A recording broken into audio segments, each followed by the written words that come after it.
Bonsoir à tous et bienvenue à ce nouveau numéro de Controverse, une émission consacrée, comme vous le savez, depuis 8 semaines à l'élection présidentielle du 17 avril prochain. Ce soir, nous recevrons en première partie le représentant du candidat Ali Benflis Lotfi Boumrad, son directeur adjoint de campagne électorale, avec qui nous parlerons du programme de son candidat. La seconde partie de cette émission sera consacrée au débat autour de la candidature du président de la République, avec deux journalistes, Amin Chikr de La Tribune et Tarek Hafid du Soir d'Algérie. On passe à présent à la première partie de Controverse. Lotfi Boumrad, bonsoir. Bonsoir Khaldani. Vous êtes directeur adjoint de la campagne électorale de Ali Benflis, chargé de la communication. Vous êtes un des plus proches collaborateurs de l'ancien chef du gouvernement. Est-ce que le moral est bon? Il est au beau fixe plus que jamais, il est très bon et nous sommes plus que jamais déterminés à aller de l'avant dans cette élection. Malgré la candidature du président de la République? Vous dites candidature, pour nous il n'y a pas encore eu de candidature puisque le président ne s'est pas déterminé lui-même, ne s'est pas prononcé, il n'a pas parlé aux Algériens, il n'a pas pour le moment déclaré lui-même sa candidature. Je ne pense pas que l'Algérie gagne à déposer un brevet d'invention de la candidature par procuration. Je pense que c'est plutôt le défi de la normalité que nous devons relever. Dans le camp de Ali Benflis, si je comprends bien, Lotfi Boumrad, pour vous, Abdelaziz Bouteflika n'est pas officiellement candidat à l'élection présidentielle? Nous pensons que la candidature est un acte personnel et que le candidat doit s'adresser aux Algériens pour faire part de sa volonté de se porter candidat à l'élection présidentielle. Est-ce qu'il y a des possibilités aujourd'hui que le candidat Ali Benflis se retire? Est-ce que vous y croyez encore à cette élection présidentielle? Alors, Khaldani, Ali Benflis n'est ni un candidat par défaut, ni un candidat de substitution. Donc, il ne se détermine pas par rapport aux autres candidats. Il a une ambition pour l'Algérie, il a un projet, le projet du renouveau national. Et quand on porte un projet, quand on a une ambition pour son pays, on ne se détermine pas par rapport à un autre candidat, mais on essaie de mobiliser, de convaincre les Algériens que ce projet est un projet qui peut apporter des solutions concrètes à leurs problèmes. Est-ce que c'est un projet différent de celui de 2004, Lotfi Boumrad? Alors, c'est un projet qui répond à la même philosophie, parce que Ali Benflis est mu par les mêmes principes, par les mêmes valeurs qui ont guidé son action politique. Rien n'a changé en 10 ans? Alors, beaucoup de choses ont changé, l'Algérie a changé, le monde a changé, et vous allez voir que, j'espère qu'on parlera du projet, qu'aujourd'hui, Ali Benflis propose aux Algériens des solutions concrètes avec des objectifs mesurables et concrets, de sorte à ce qu'il puisse, à chaque étape de son mandat présidentiel, s'il est élu, de voir ce qui a été fait et ce qui reste à faire. Alors nous parlerons de l'absence, évidemment, de 10 ans, que tout le monde s'oppose, y compris les journalistes et les observateurs de la scène politique. Nous aurons peut-être l'occasion de lui poser cette question, celle de l'absence de 10 ans. Comment est-ce qu'on explique cette longue absence dans la campagne électorale du candidat? Vous dites absence. Moi, pour avoir été à ses côtés pendant ces 10 ans, je peux vous dire qu'Ali Benflis n'a jamais arrêté l'action politique. Alors peut-être a-t-il choisi un mode d'action qui est le travail de proximité, qui ne plaît pas beaucoup aux médias, parce que pour les médias, et je le comprends parfaitement, il n'y a de présence politique que s'il y a une présence médiatique. En 10 ans, Ali Benflis a noué des contacts, a renforcé ses relations avec ses soutiens, a gagné de nouveaux soutiens. Et la preuve, c'est que dès qu'il a annoncé sa candidature, un vaste réseau de soutien au plan national, dans chaque wilaya, chaque commune, chaque coin d'Algérie, était prêt à porter cette candidature. C'est la preuve que ce travail a porté ses fruits. Vous avez parlé d'un vaste réseau de soutien. Est-ce que vous considérez ces gens-là comme beaucoup plus déçus par Abdelaziz Bouteflika ou comme proches de Ali Benflis? Alors, Khaldani, je sais que cette appréciation, cette perception sur le fait que beaucoup de personnes qui soutiennent Ali Benflis sont des déçus de la période précédente, 10 ans, eh bien, je peux vous dire qu'autour d'Ali Benflis, il y a énormément de jeunes qui ont fait leur baptême en politique et leur entrée en politique grâce à Ali Benflis et par le biais de la candidature d'Ali Benflis. Je ne pense pas qu'ils soient déçus par quoi que ce soit ni par qui que ce soit. Il y a aussi des soutiens dans tous les villages, les villes d'Algérie, souvent des gens de conditions modestes. Je ne pense pas qu'ils aient une prétention à demain occuper des postes de responsabilité, mais je pense que beaucoup de soutiens d'Ali Benflis veulent tout simplement un changement en Algérie, veulent une autre Algérie, veulent une Algérie qui réponde à leurs aspirations. Une dernière question avant de passer au projet Benflis, Lotfi Boumrad. Est-ce que selon vous, selon les proches du candidat, est-ce que le scénario de 2004 peut se répéter en 2014? Nous allons tout faire pour que le scénario de 2004 ne se répète pas. Nous allons nous mobiliser, nous allons mobiliser le peuple algérien pour que sa volonté soit respectée. Et je crois qu'aujourd'hui, il y a une plus grande détermination chez les Algériens et les Algériens pour que leur voix soit enfin entendue. Et de toute façon, de toute manière, nous n'allons ménager aucun effort pour qu'aujourd'hui, l'expression souveraine du peuple soit respectée. Alors, et nous resterons vigilants sur toutes les conditions de transparence et de régularité du scrutin. Que voulez-vous dire par vigilant?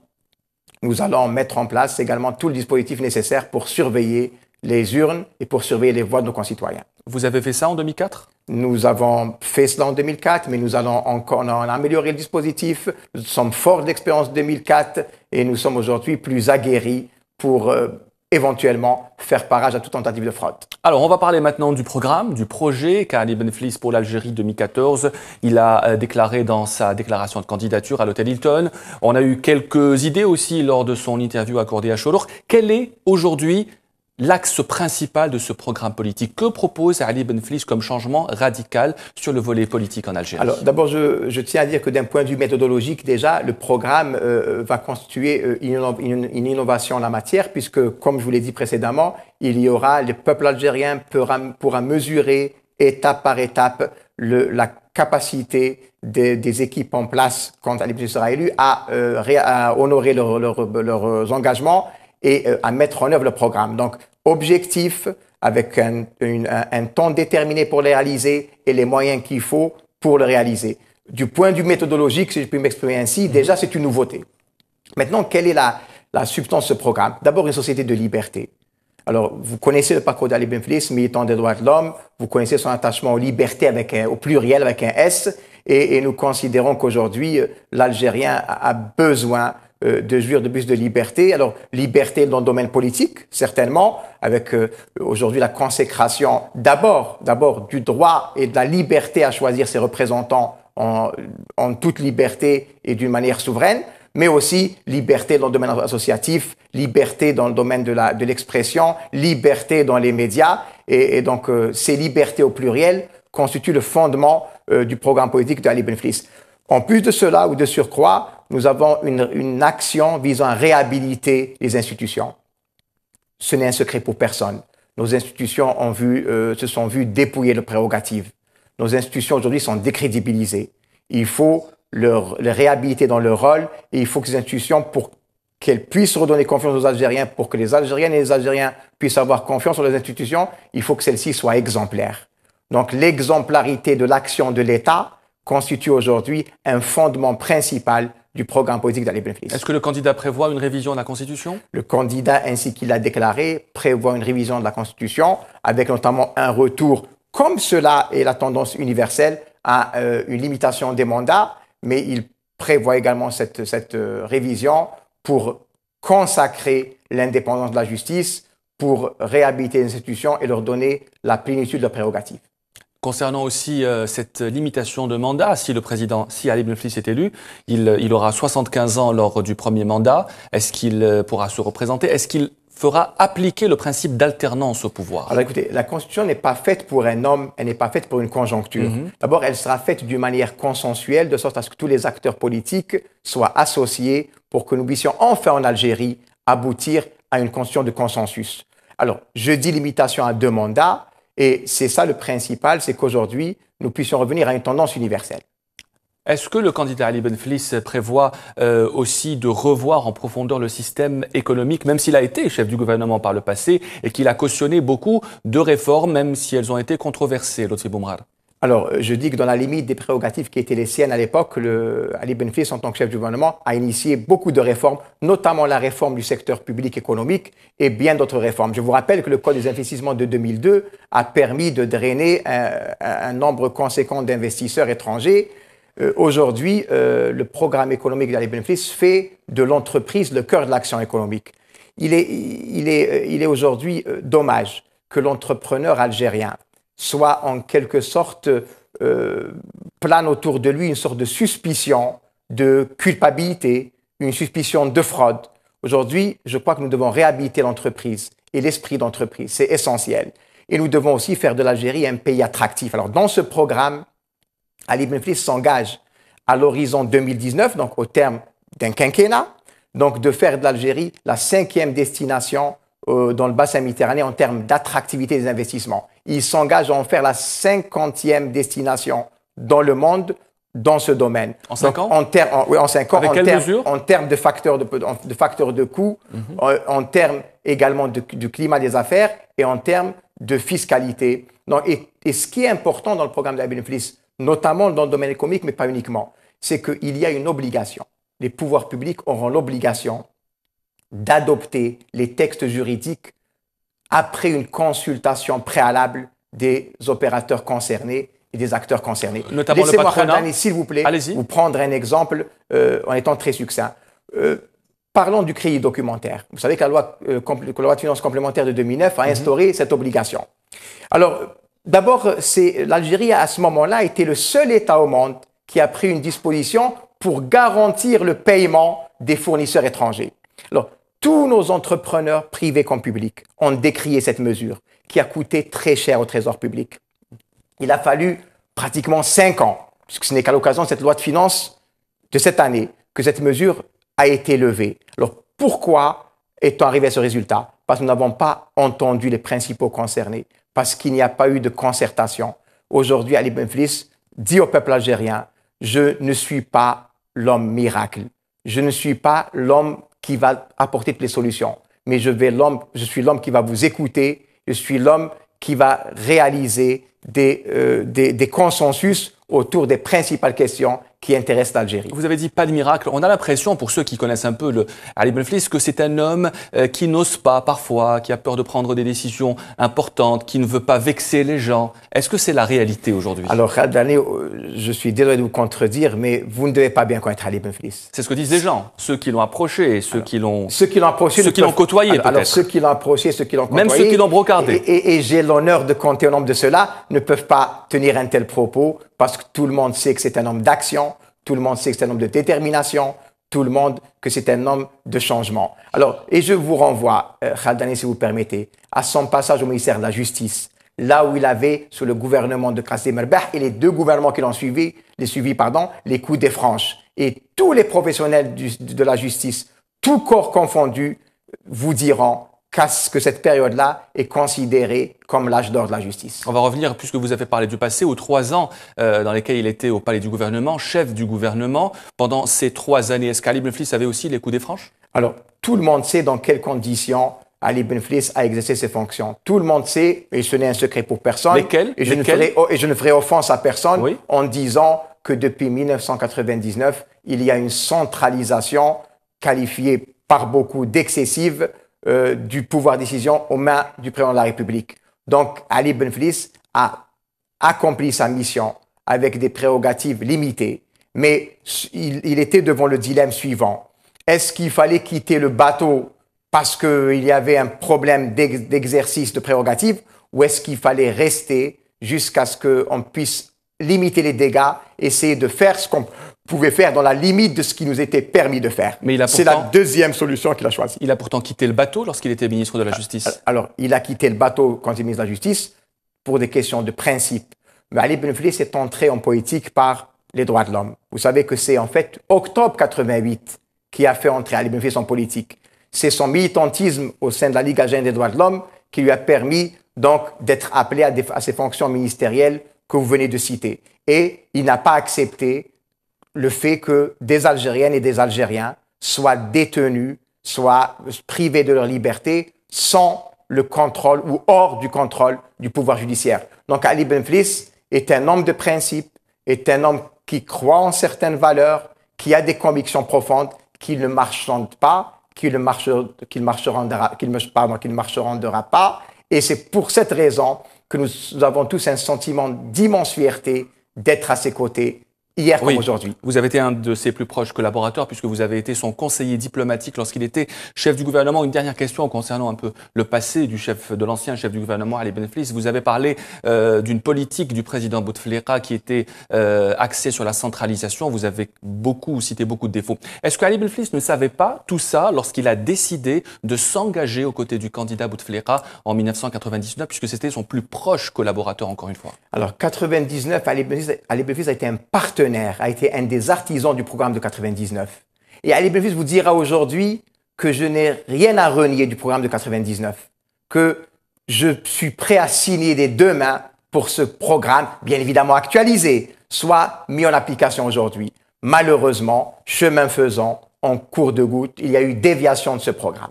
À quel moment il a su qu'il y a eu déviation? Alors, Ali Benflis l'a expliqué à l'opinion publique algérienne, un moment phare, la loi sur les hydrocarbures. Pourtant, Ali Benflis n'a jamais dénoncé en public cette loi sur les hydrocarbures, Lotfi Boumral. Vous savez, Ali Benflis a la culture de l'État. Il sait très très bien on ne construit pas l'État à force de rupture, de fractures et de cassures. L'homme du consensus? L'homme qui est celui du changement apaisé, l'homme qui sait sauvegarder les intérêts de l'État, même au détriment de son destin personnel. Donc aucun reniement du passé, même de l'engagement aux côtés du président de la République. L'engagement aux côtés du président de la République, comme vous le dites, a été un engagement pour un programme, pour des valeurs. Ce programme reste intact, bien sûr, sous réserve d'actualiser. Et ces valeurs sont les mêmes, ce sont ceux-là mêmes qui guident aujourd'hui l'action d'Ali Benflis. Alors, pour revenir au programme du candidat Ali Benflis, en termes de signatures, vous êtes loin des 60 000 ou vous les avez dépassés? Alors, nous les avons dépassés. Alors, vous savez, la loi opère une distinction entre élus et électeurs. Pour les élus, je peux vous dire que nous avons 3 fois le nombre requis et nous attendons également la récolte ou le recueil de signatures de plusieurs partis qui nous ont soutenus.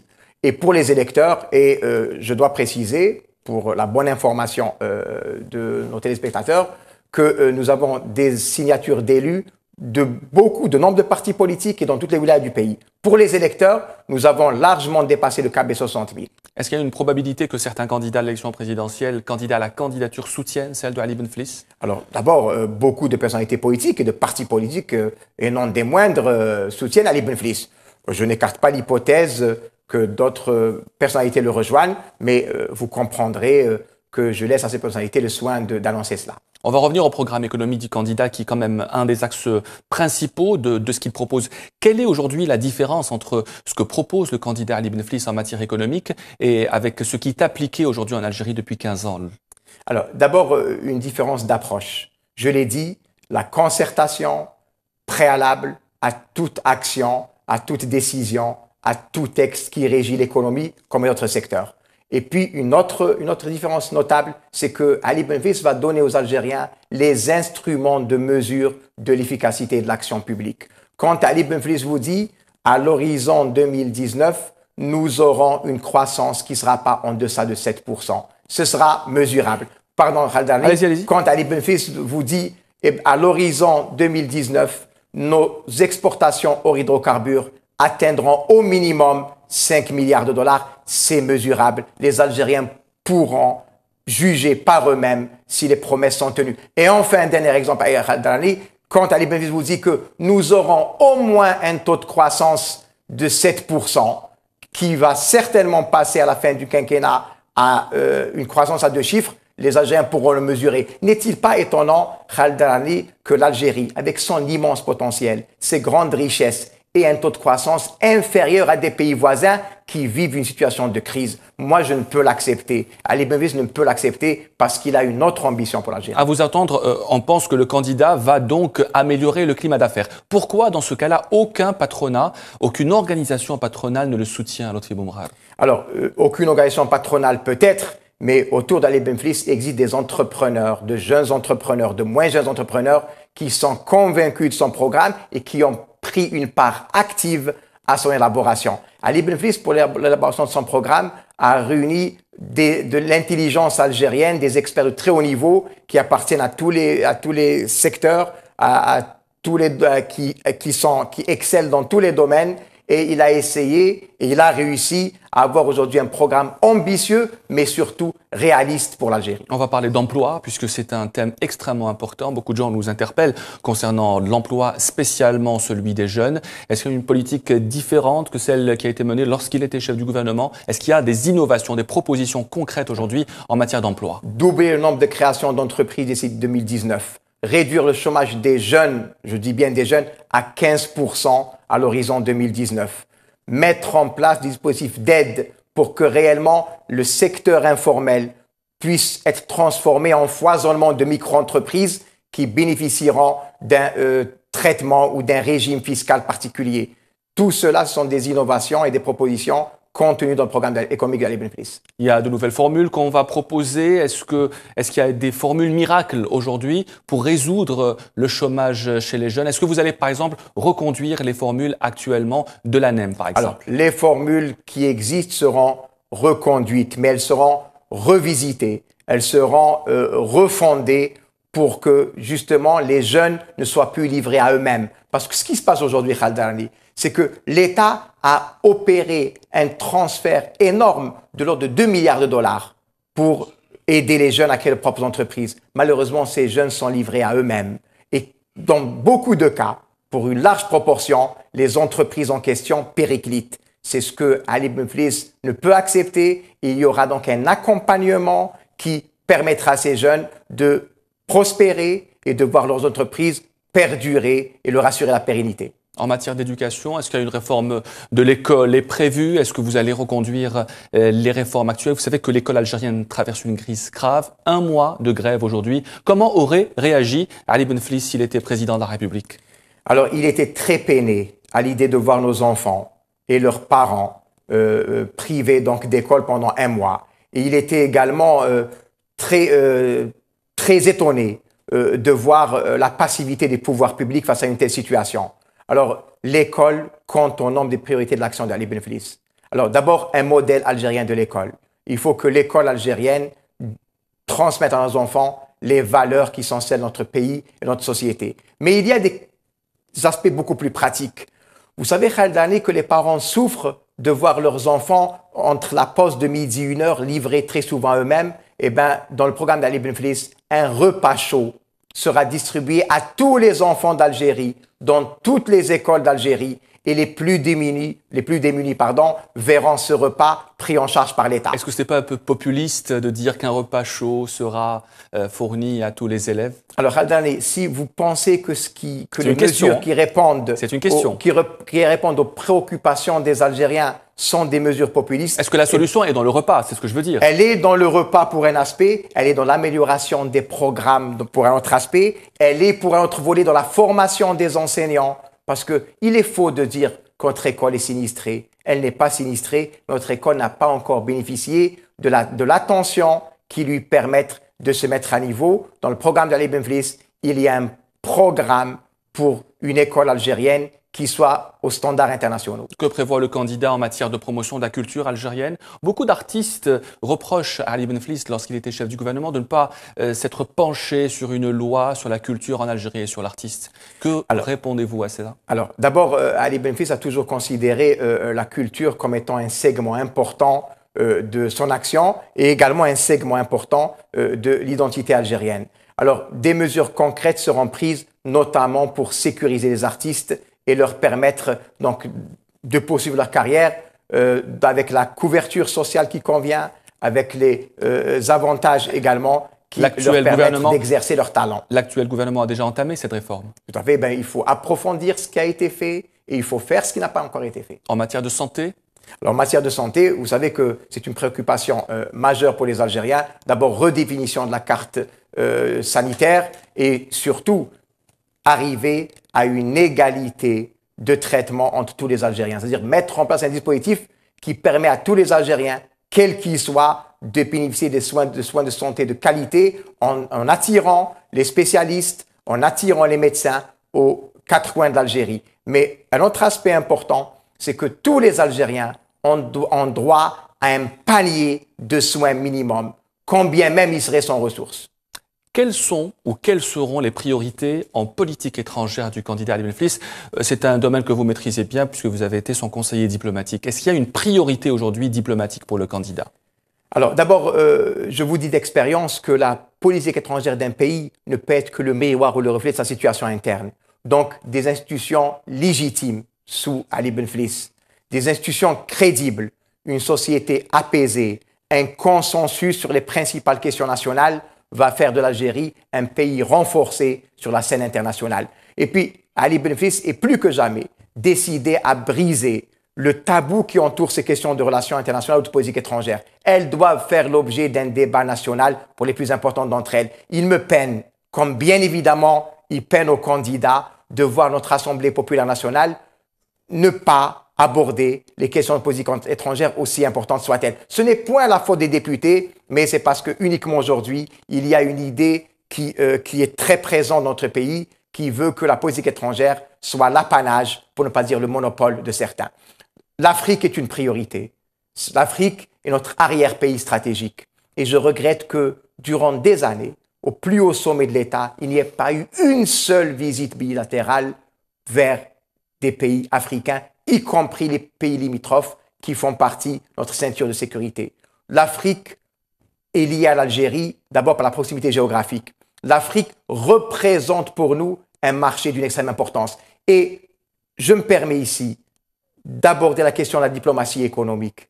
Aujourd'hui, nous n'avons malheureusement pas une stratégie en la matière. L'Afrique est un marché porteur pour les entrepreneurs algériens, est un marché porteur pour les produits algériens. Et malheureusement, nous avons déserté ce terrain pour laisser, la nature ayant horreur du vide, nos voisins l'occuper. Le Maghreb, est-ce que c'est une priorité aussi? Le Maghreb est un aspect stratégique et important de la politique étrangère.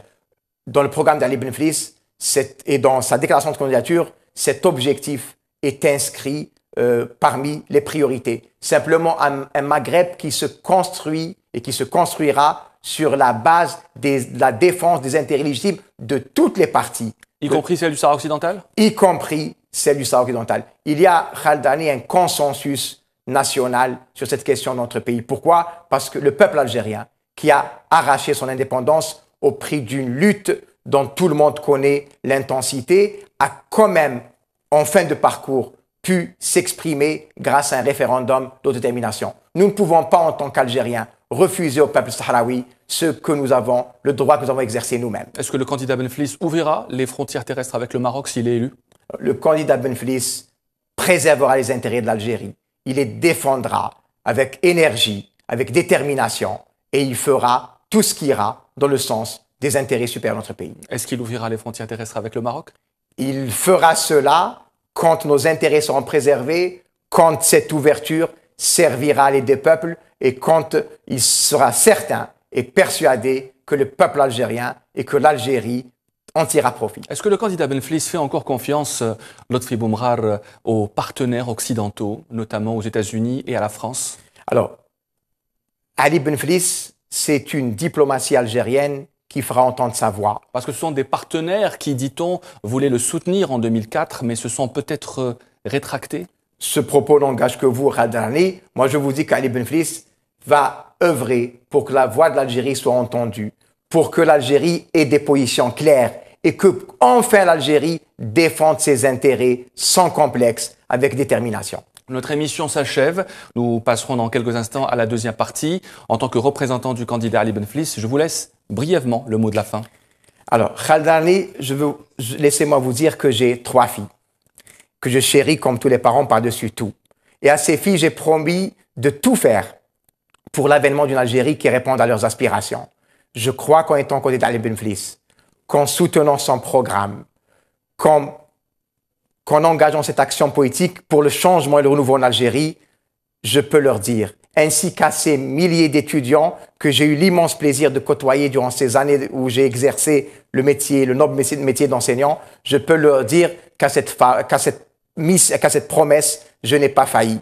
Et je veux dire aux Algériennes et aux Algériens que le 17 avril prochain, ils assumeront une responsabilité historique en déposant leur bulletin dans l'urne.